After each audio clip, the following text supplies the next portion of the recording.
Welcome to TNT Sports Talk. Today is Thursday, July 12th. I'm your host today, Truman Karcheski. Travis is not here. He's gone again working. I'm joined today by my girlfriend, Bethany Iredam. Hello. She's in studio. She doesn't know much, but she's going to give us a basic knowledge of what she does know, and we'll see how it goes. It's been a while since I've been on. The last time I was on was before our vacation, so before free agency started. But I just kind of wanted to go into some of the best free agents that are left, that I think are left. And I know Bethany has one too, but my best free agent left is Marcus Smart, the guard from Boston. I think he's probably one of, if not the best perimeter defender in the league. I think he's a key part to why Boston was so good last year, and a very underrated one at that. They've got a crowded backcourt in Kyrie Irving and Terry Rozier, but outside of those two, and obviously those two are very good players, Marcus Smart's by far the best defender of those good guards that Boston has, and I think it's kind of a key for them to keep him. It's rumors coming out that he's their top priority right now, and they're just going to go all in, but I don't think they're going to be able to agree on a price. It was rumored that he and Brooklyn were meeting. Apparently him and some of the GMs over there in Brooklyn were talking at the Summer League game. So that's interesting too, and I know a couple other teams were looking at him, and I think Boston, it's going to take a lot for Boston to be able to keep him, but I think eventually they're going to want to do that and keep that young core together. Bethany, I know you had one. I would say one of the best free agents left is Clint Capella. He was a really good rim protector for the Rockets last year. It does depend if he's going to go money over winning. I feel as if a bad team will give him a lot of money, but if he stays in Houston, he's got a great chance at winning. Definitely. Clint Capella is interesting because apparently him and the Rockets are very far off on a price, and you don't want I think Clint Capella is one of their key pieces and you don't want to be him to be wanting a max deal, and you can't give him that because you've got James Harden and Chris Paul to pay. So like you said, it all depends on whether they're going to go money, if he's going to go money over winning, or he wants to stay in Houston and try and win the championship. Next, we're going to go into some of the best and worst signings we thought. I thought my favorite signing, and I know it wasn't a popular signing, but I think it's easily one of the best, is DeMarcus Cousins to Golden State. Listen, he's one of the best centers, if not the best centers in the game, and Golden State has obviously the best team in the league, and with some of the best superstars, Steph Curry, Kevin Durant, we say it all the time. They have one of the best teams of all time, and they just added another top 3 player in that position to their team. For years, center's been kind of their weakness. They've been dealing with JaVale McGee. They've been dealing with Zaza Pachulia. It's been kind of their weakness, and they've been doing these small lineups because they haven't had a great big to rely on. And now they do in DeMarcus Cousins because he's one of the best in the league. One of the best to do it in the past generation, really. When he was with the Kings and Pelicans, he just dominated. But he's got some injury concern. That Achilles is a big, big kill. He's not going to be able to come back right away for the Warriors. But I think if you're the Warriors, all you need him for is the postseason. Because they're the Warriors, they're going to coast through the regular season. They'll get a top 3 seed in the West, and they'll be fine. And they'll be healthy and ready to go for the postseason because that's what they do. They're the Warriors. And I think people say, the Rockets would have beat them if they had Chris Paul the entire series.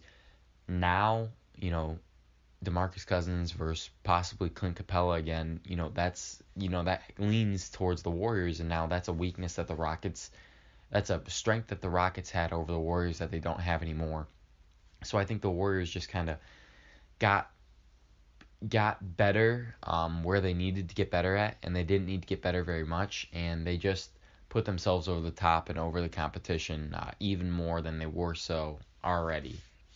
So I think that was one of the best signings. Another signing that I loved that was underrated was Julius Randle to the Pelicans.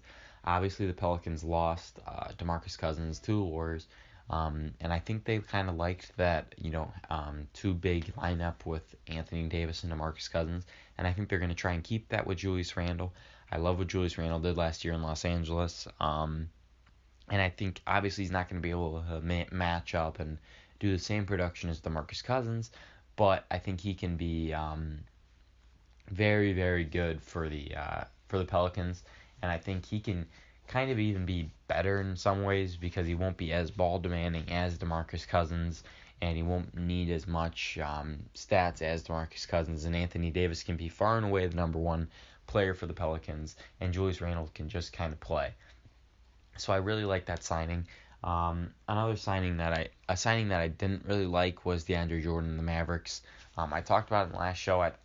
He's a good player. He's one of the more underrated bigs I think in the league. But I think the Mavericks need to focus on going a little bit more younger, and I don't know why they needed him, because I don't think they're in any way, shape, or form ready to contend in the West at all, really. And I don't think they needed a 33 or whatever-year-old center on a one-year contract. The contract's favorable, and they got him to who they wanted, but I don't think they really needed him, and it kind of made no sense to me because I think the Mavericks just need to completely rebuild. I know, Bethany, do you have any? Well, I don't know much, but I know LeBron James is currently one of the best players in the NBA, and the Lakers got him, so I'd say that's easily the best signing. Yeah, that's obviously the one that everyone was talking about. LeBron did leave Cleveland to go to the Lakers, and I think that's kind of obvious. That's one of the best signings. The Lakers got far and away better. Whenever you add the best player in the league and the best player in the world, you get better as a group and you get better as a team. And the Warriors did that, or the Lakers did that. But this has been in the running. I think for a couple years. I think Magic Johnson's always seen LeBron as the type to come to Los Angeles. I think they're friends. I think they've talked about this for a little bit. I think from the end of the season, LeBron knew that's where he was going to go. And that's where he is.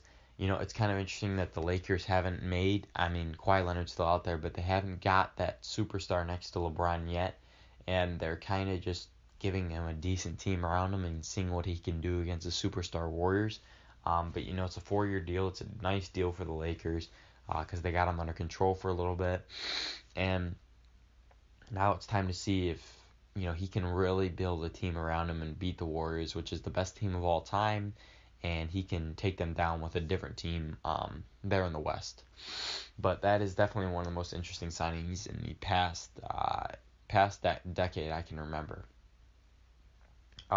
Next, we're going to move on to football. 32 teams and 32 shows. We're on to the Bears in the NFC North. Obviously, we don't like talking about the Bears on this show because it's a Chicago team. But, it's an intriguing team. It's a young team.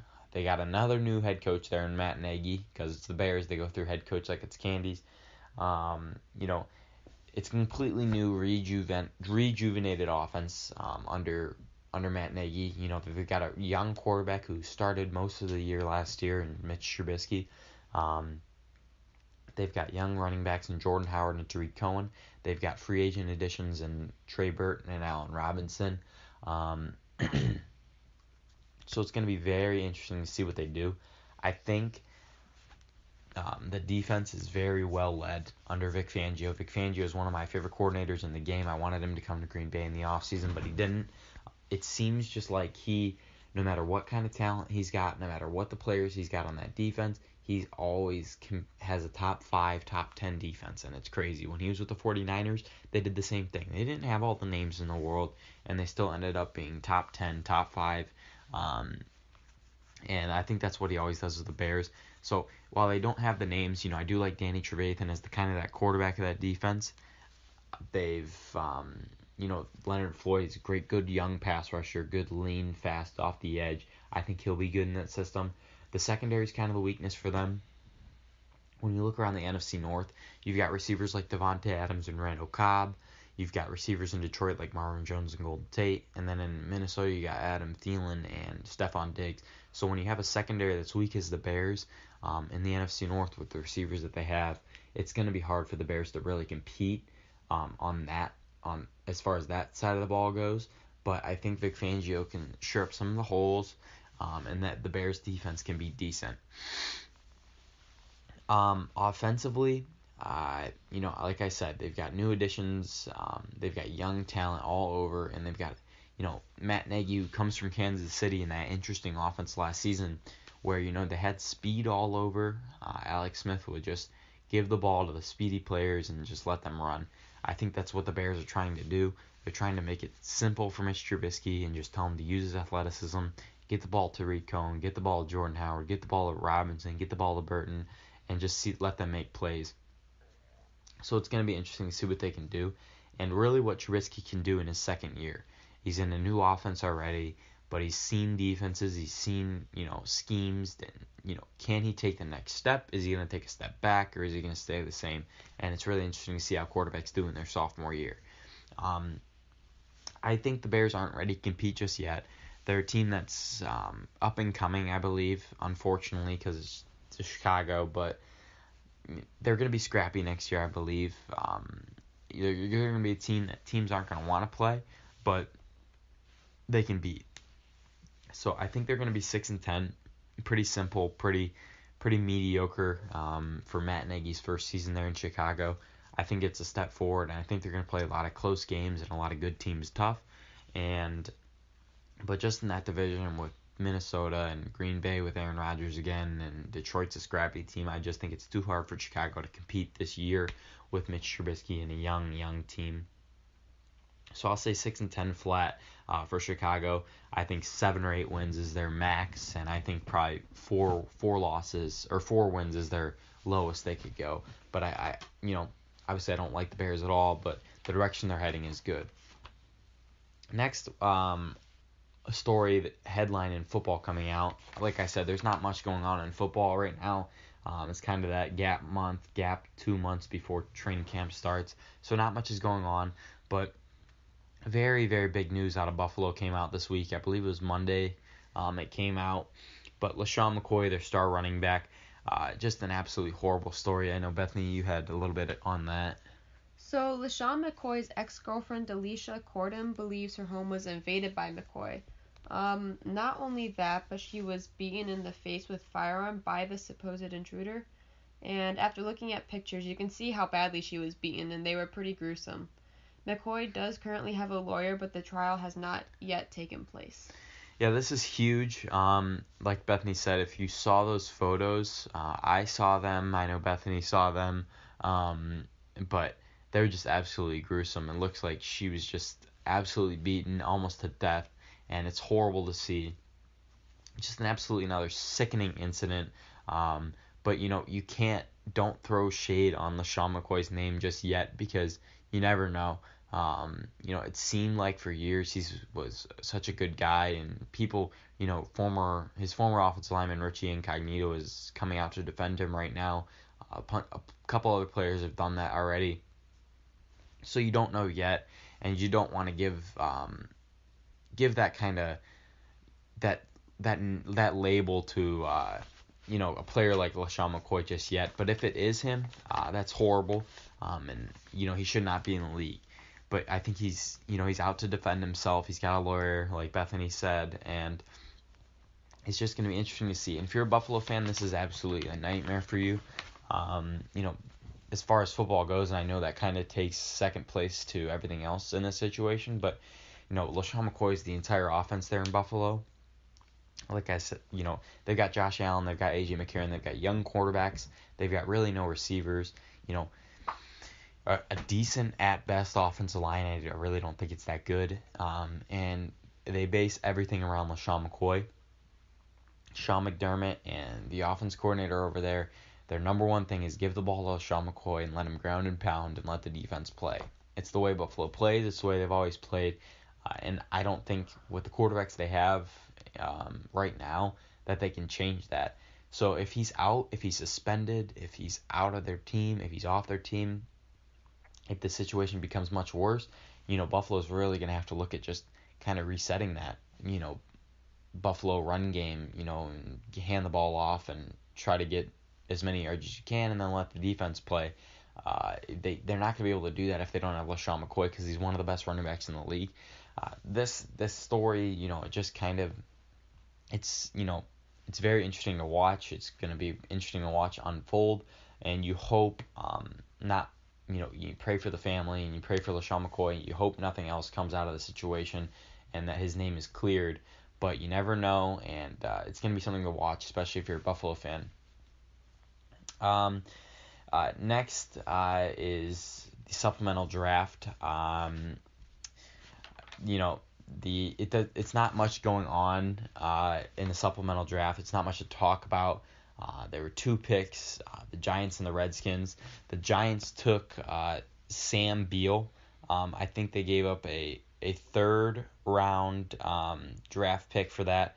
I believe, I'm not too 100% positive. I believe that means they get rid of a 3rd round draft pick in the real draft. And I think the Redskins, they gave up a 6th round pick. They picked the player I was talking about earlier, and Adonis Alexander from Virginia Tech. That's a good pick. The cornerback out of Virginia Tech, he was projected to be, if he would have played this year, Virginia Tech, a 2nd or 1st round pick in the real NFL draft. And the Redskins got him, only giving up a 6th round pick. So that was a big pick for the Redskins. And as far as Sam Beal goes for the Giants, don't know too much about him. But a 3rd round pick, that's pretty lofty. So we'll see if he can be anything or come out of anything. We're going to move on next to baseball. But first, we're going to say our show is brought to you by D's Home Cuts. D's Home Cuts is the best place around Northeast Ohio for a great haircut at a low price. For only $7, D's Home Cuts will provide you with a modern haircut styling. Travis and I have been getting our haircuts at D's for the last couple of months, and let me tell you, we have never looked or felt better. Every time you go into the shop, you can tell you're getting a professional cut. The cuts also get better each time you go, because D's is always upgrading their equipment so they can give you the best haircut possible. You can find D's Home Cuts on Twitter at Dom's Home Cuts. DM him or set up an appointment through his link in his bio, and trust me, you'll not be disappointed. D's Home Cuts, professional haircuts at a low price.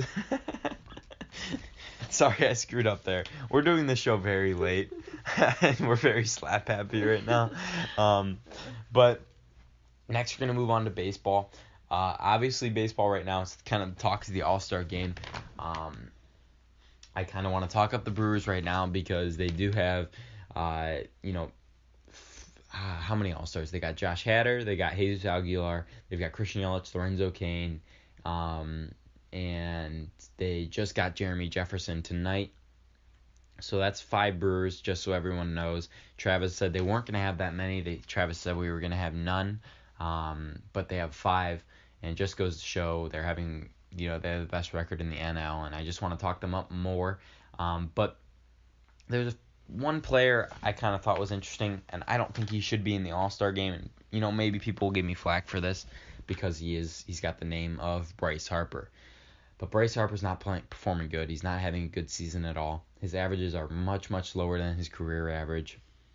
And I think he literally got in based on the fan voting because it's in Washington and people want to see Bryce Harper in the game. But really, he's not having a good season at all. There's a handful of players that have done better than him this season. But it just seemed like just because it's in Washington, he could be batting under 100 and he'd still get in. And I don't know why it's like that. And the MLB really needs to look at the fan voting system and see how biased it is, because teams like the Rays, small market teams, don't get their players in, and it's not fair. So I think the MLB really needs to look at this because Bryce Harper should not be in the All-Star game.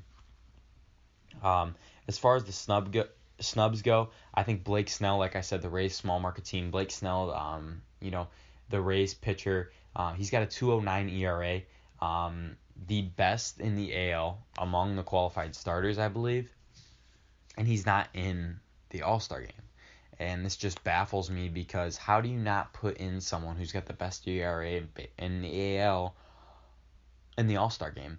Because it's not fair that he performs every single day, goes out every single day, and he doesn't get his name recognized because not as many fans voted for him because they want the bigger names. And I think that's easily the biggest one to look at, and it doesn't make any sense. I know Chris Archer tweeted about it. His teammate was absolutely baffled that he did not get in. I think the entire Rays organization was baffled that he did not get in. And this is just another example of the MLB needing to look at a different format for picking the All-Star game, because that's absolutely ridiculous.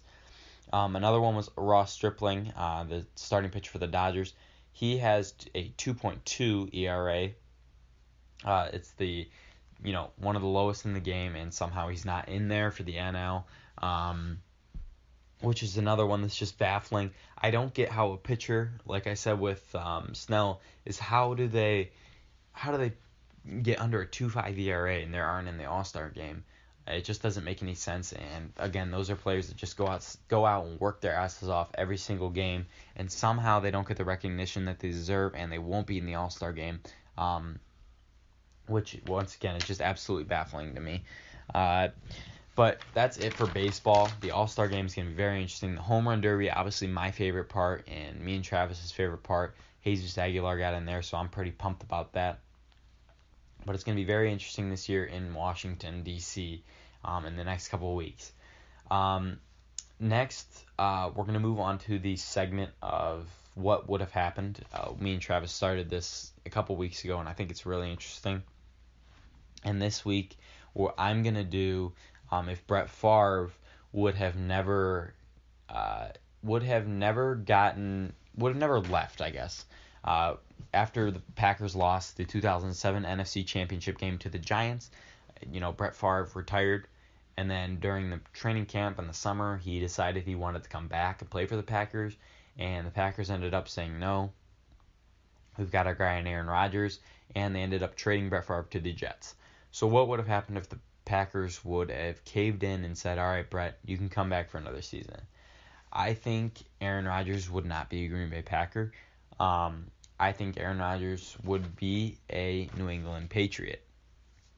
I think that the Patriots would have traded for Aaron Rodgers. They would have given the Packers Randy Moss and a couple other things, and I think Tom Brady would be done in a couple years. I think Aaron Rodgers would go to New England. I think he would sit for another year, maybe two, and I think the Patriots would have moved on from Tom Brady at that point. Because if you remember, Tom Brady just came off losing the Super Bowl. I know they were 18-1, but then they went in the 2008 season, and they went on, I believe, a 3 to 4 year drought of not going to the Super Bowl, and I just think in that point, Aaron Rodgers would have taken over. If you would have seen the Packers, Brett Favre was very interested in always bringing in Randy Moss to the Packers. It was something that he was interested in when he was leaving Minnesota. I think that the Packers would have given up a lot to get Randy Moss, including Aaron Rodgers. And I think the Packers would have tried to set up that 2008 season as being their go-in season. They're all in. And they would have gotten Randy Moss. And they would have kind of paired that dream offense for Brett Favre. But I think obviously the more interesting thing is, Aaron Rodgers going to the Patriots. I think Aaron Rodgers would have taken over the Patriots' reins in 2009, 2010. And I think the Patriots would be crazy good right now. They'd have obviously the best quarterback in the league, but then you see where Tom Brady goes. I think Tom Brady would have been picked up by any team. He would have been high spinning, and I think he probably would have went to a team like Cleveland, and I don't think their quarterback issues would be nearly as bad. This is kind of strictly just spitting out of my mouth because we would have never known what would have happened because obviously, the Packers went with Aaron Rodgers. But I think that 2008 season, I think the Packers would have gotten to the Super Bowl. I think they would have won against the Steelers, the eventual Super Bowl champions that year. But I think you pair Brett Favre, I think you pair Randy Moss together, and a magical season. The Packers take the 2008 Super Bowl. I think Brett Favre walks off the sunset as a Green Bay Packer, as a two-time Super Bowl champ. And that's it for his career. I don't think he tries to come back. I don't think he tries to make another reign. And then I think you see the Packers kind of screwed over for the next few years. I don't think they have a quarterback. And the Packers kind of go into rebuild mode after that Super Bowl, while Aaron Rodgers is riding high in New England. This is obviously something that was kind of just me spitballing. I think Aaron Rodgers could have been, if Brett Favre decided to come back and the Packers would have decided to go with Brett Favre, I think Aaron Rodgers could have gone to many teams, Jets, Raiders, Browns, teams that were just bidding for quarterbacks. But I just think the interesting one is the Patriots. That's it for that segment. Something interesting, something I think about a lot because obviously as a Packers fan, but I'm glad the Packers made the decision to go with Aaron Rodgers because obviously now we have the best quarterback in league history on our team. Next, we'll go to our question and answer. But first, we have our A's Lawn Service. The show has been always brought to you by A's Lawn Service. Since 2014, A's has been providing professional landscaping services to many homes around Northeast Ohio by using professional equipment. A's constantly strives to provide families with professional landscaping at a low and fair price. Are you tired of being dragged around by bigger landscaping companies? Yes. Turn to A's and trust me, your lawn and your home will never look better. Trust A's for all your landscaping needs and trust me, you'll never be disappointed. The phone number is 330-241-2392 and the email is lawnservice.a's@gmail.com. A's Lawn Service, you grow it, we cut it. Next, our question and answer. The first one is thoughts on Cleveland taking down the LeBron poster. Bethany, I'm going to let you start with this one. So Cleveland taking down the LeBron poster, I believe, is appropriate. While LeBron brought a championship to Cleveland in 2016, he is no longer a part of the team. While there is still reason to have appreciation for everything he has done, we do have to move on. Even without a sign, I believe he still deserves the respect he has earned over the years due to his skill set. Yeah, like you said, obviously I hate LeBron and I hate the city of Cleveland when it comes to sports. But it just seems like they hang on too much. And I think this is kind of the first part to them moving on. People who are mad about this are so stupid because you can't keep a poster of someone who's not on your team up. That just says so bad for your city if LeBron comes in a visiting uniform and you still have a poster of him sitting up on your wall or sitting up on a building where everybody that comes into your city sees. I don't know, it's just kind of embarrassing and I'm glad they did it. Because everyone who walks or drives into Cleveland can't look at a LeBron poster when the guy's in LA playing basketball now. They did it when he left for Miami. I know it was more in an evil spirit and everyone kind of hated him after that. And it was torn down pretty much. It's kind of the same way here. Obviously, it wasn't the same way. Obviously, he didn't leave in the same way, and he left in a more respectful manner, and he brought you guys a championship, but he doesn't play here anymore. You have to bring down the freaking banner. In the future, when everyone's said and done, LeBron's retired, build him a freaking statue. I know they'll do that, and then he'll live forever in Cleveland lore. But right now, he plays for the Lakers, and he can't have a statue, or you can't have a poster of someone who doesn't play for the Cavs, because once LeBron comes in a Lakers uniform, comes into Cleveland, it just wouldn't make any sense to have a poster of him. I'm glad Cleveland did that. It was a smart thing to do, and they should have done it after he left, no matter where he left and where he went to. Next question was, is the NBA ruined? I personally don't think it is. I am very, very intrigued to see how the Warriors do this season. I think adding 5 All-Stars in one lineup is going to be really cool to see. Obviously, I don't really like it because I think it's just unfair.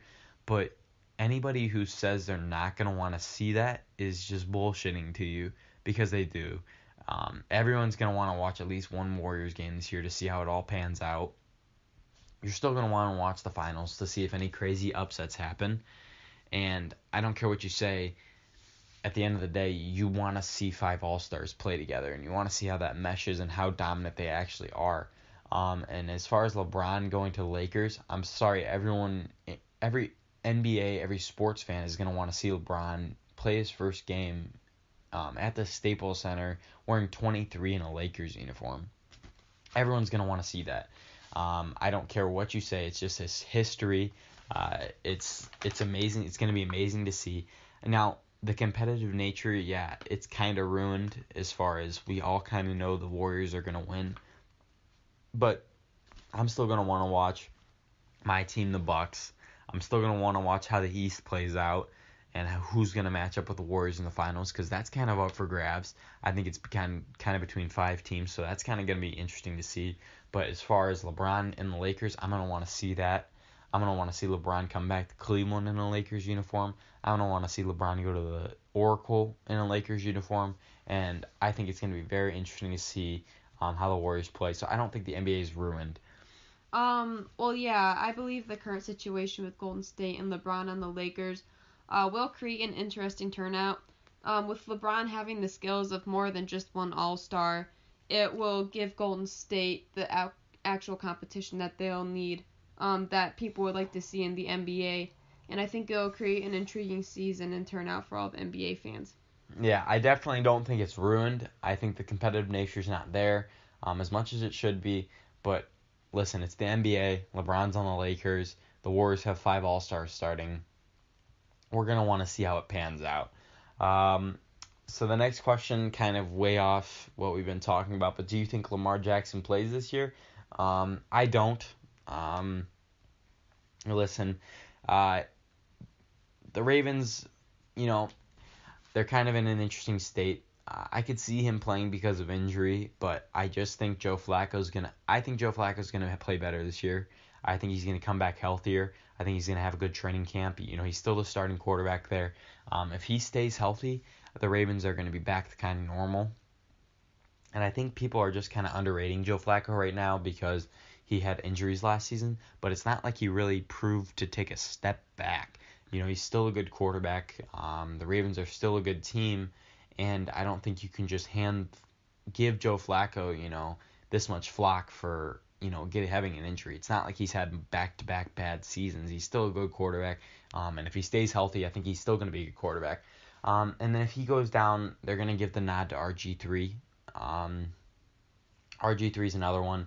He's not a good quarterback, but I think he's the backup quarterback. I think he's going to try to get another shot and try to prove himself in Baltimore.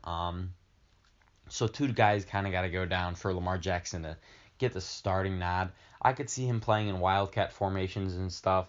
I could see him playing, from time to time, just running the ball. But as far as starting goes this season, no, I don't think he's going to start at all. But it's going to be interesting to kind of see. Everyone's going to be watching if he can pan out in an NFL offense and actually, perform at a high level. That's it for the question and answer. Now I'm going to go into kind of an interview with Bethany. So tell me about your background in sports. Well, I haven't done too many sports in my lifetime. I did track once. I do tennis recreationally, and I like to watch basketball. Okay, so tell me who your favorite athlete of all time is. Well, I don't know too many names, but I'd probably have to say LeBron, since he did bring a championship to Cleveland for the first time in over 50 years.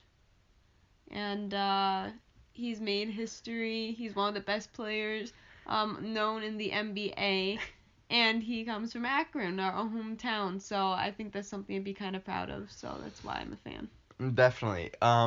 Obviously we don't like LeBron here, but so tell me about your favorite sports memory, whether it's you playing sports or you watching sports. Okay, definitely not playing, but I'd have to say watching was probably the NBA championship in 2016, because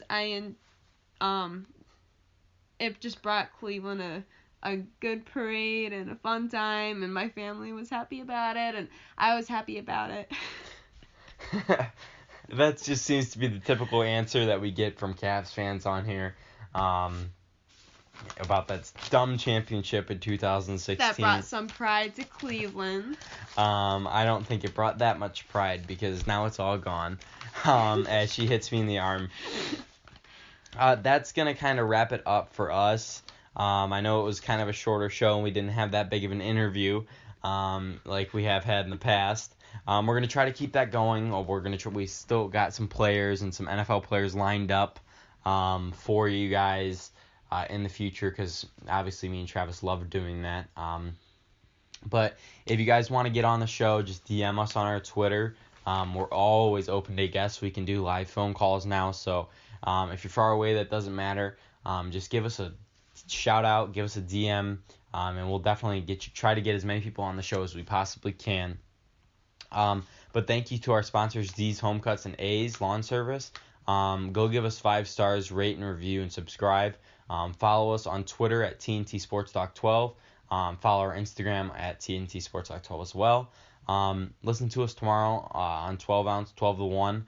We also got a YouTube page now. Travis just made that. So go on there and check us out. And have a great day. And tune in next Tuesday with a special guest. We don't know who that's going to be yet. Travis has one lined up, I believe.